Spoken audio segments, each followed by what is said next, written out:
Somebody say, hey! Like DJ Chose. We want some. Hey.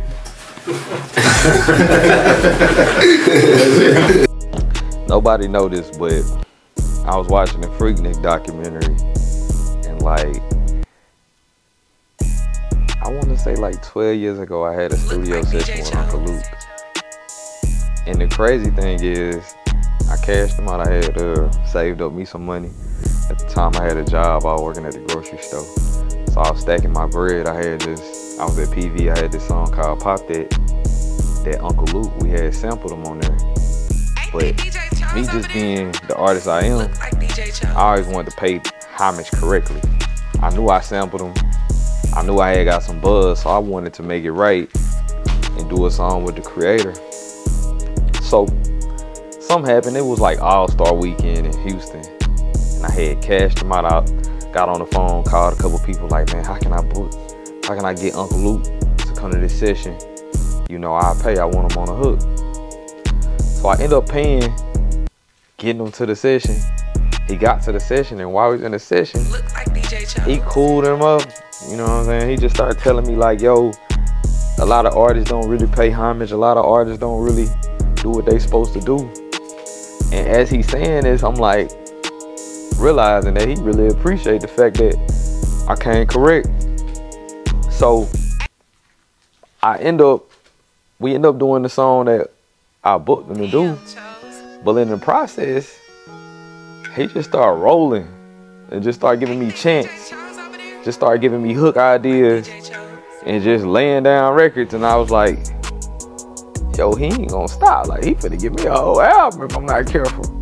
So a lot of people don't know it, but man, I got so much stuff in the tuck with Uncle Luke right now. Like, I probably got 4 or 5 Uncle Luke hooks, and they mean the world to me. So I ain't just threw them out carelessly.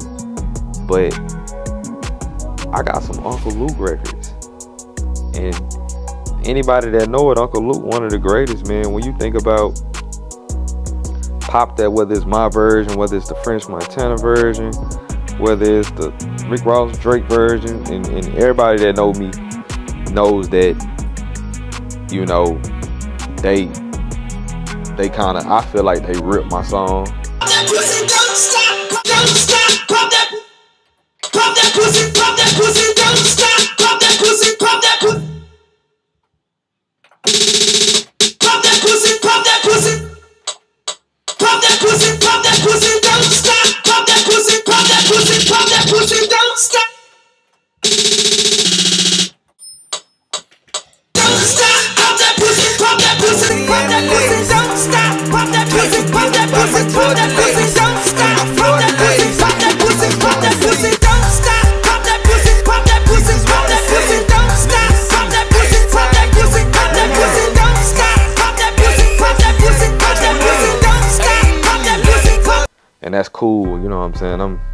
I'm blessed now. I used to be miserable about it, but we passed all of that, you know. But I do know for a fact that my version of Pop That was out a year before theirs, and it could have inspired them.